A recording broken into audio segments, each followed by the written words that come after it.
कलाकार कट्ट्यामध्ये कलाकार फक्त पुरुषच नाही तर महिला कलाकार सुद्धा इथे आहेत. आज आपल्याकडे एक महिला कलाकार आहेत, त्यांचं काय म्हणणं आहे त्यांच्या स्वतःबद्दल आणि कलाकार कट्टाबद्दल आणि ते काढणार आहे त्याच्याबद्दल. नमस्कार ताई, तुम्ही कलाकार म्हणजे तुम्ही काय करता एक्झॅक्टली, तुमच्याबद्दल तुमच्या नावाची माहिती सांगा.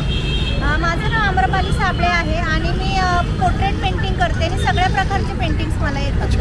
लाईव्ह स्केचेस सुद्धा करते. मी असे खूप जणांचे चित्र काढले, मोठ्या मोठ्या लोकांचे, त्यांना दिलेले पण आहेत. कोणाकोणाचे काढलेत? देवेंद्र फडणवीस साहेबांचं मी लाईव्ह स्केच केलं होतं.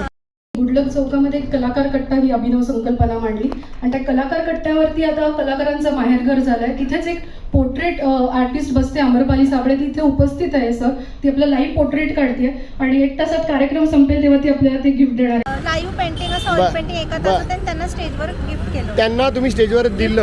ऑइल पेंटिंग तयार केलं. देवेंद्रजींना ती भेट देऊ इच्छिते. आम्रपाली कृपया स्टेजवर यावं. देवेंद्रजी हे तिने आत्ता लाईव्ह तयार केलं. गुडलक चौकात कलाकार कट्टा इथे मुलगी अतिशय कष्ट करते आणि त्याला 7 ते 8 तास लागतात असं रेकॉर्ड देत. तुमच्या कलाचं आपल्या मुख्यमंत्र्यांचं शेअर केलं, म्हणजे हे केलेलं आहे, त्याचं स्तुती केलेली आहे. तर ताई आता हे कट्ट्यावर तुम्ही कधी बसणार आहात? मी 4.5-5 वर्षापासून आहे. 4.5-5 वर्षापासून म्हणजे जवळजवळ कट्टा झाल्यानंतर म्हणजे आनंद टेकेबरोबर तुम्ही सुद्धा होता का? हो, मी पण जुनी आर्टिस्ट आहे आणि 12-12:30 वाजेपर्यंत मी कलाकार कट्ट्यावर बसायचे, लाईव्ह स्केचेस वगैरे करायचे. खूप गर्दी असायची माझी. काय तुमचं टायमिंग काय असतं तुमचं कट्ट्यावरती इकडचं? मी संध्याकाळी यायचे 4-5 वाजता आणि खूप गर्दी असायची. माझं 7 नंतर सुरू व्हायचं. ड्रॉइंग आणि पेंटिंग मध्ये माझा ऑक्सिजन आहे. क्या बात आहे, क्या बात आहे, क्या बात आहे. दिवस रात्र हाताला काम हवंय. क्या बात आहे, क्या बात आहे. अगदी वेगळ्या प्रकारचा आहे, चांगली गोष्ट आहे. तर आता हा कलाकार कट्टा काढणार आहेत असं कळाल्यानंतर तुम्हाला काय वाटलं आणि तुमचं काय म्हणणं आहे त्याच्यावर?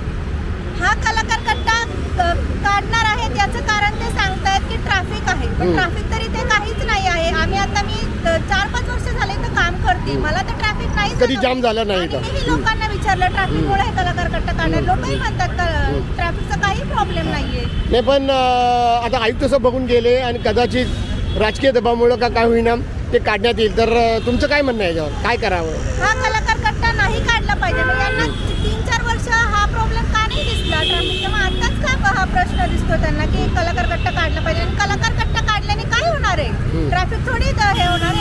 तर असं तुम्हाला वाटतंय की कलाकार कट्टा काढून सुद्धा ट्रॅफिकच्या अडचणीमध्ये काही नाहीच आहे? मुळात म्हणजे ट्रॅफिक नाहीच आहे. 3-4 वर्षांना काही ट्रॅफिक दिसले नाही, आताच का दिसते? म्हणजे तो प्रॉब्लेम सॉल्व्ह होणार नाहीये, तो प्रॉब्लेम नाहीच आहे त्यासाठी. प्रॉब्लेम नाहीच आहे. बरं, मग त्याचबरोबर तुमच्या इकडे FC रोड आहे, इकडे तुम्हाला दिसतंय बघा, तर तिकडे तर खूप ट्रॅफिक जाम होतं.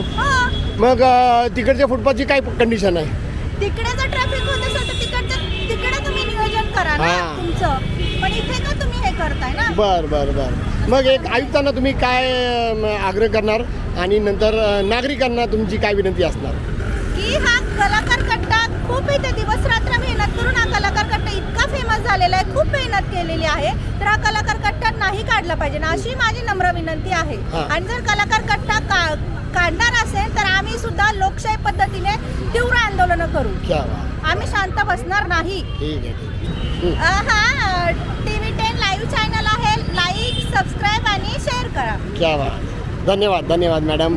आणि मी अशी इच्छा करतो की हे काढलं जाणार नाही. मित्रांनो, आमचा हा व्हिडिओ शेवटपर्यंत बघितल्याबद्दल धन्यवाद. तुम्हाला हा व्हिडिओ कसा वाटला हे खाली कमेंट बॉक्समध्ये आम्हाला नक्की कळवा. धन्यवाद. If you like the video, do like, comment, share and subscribe.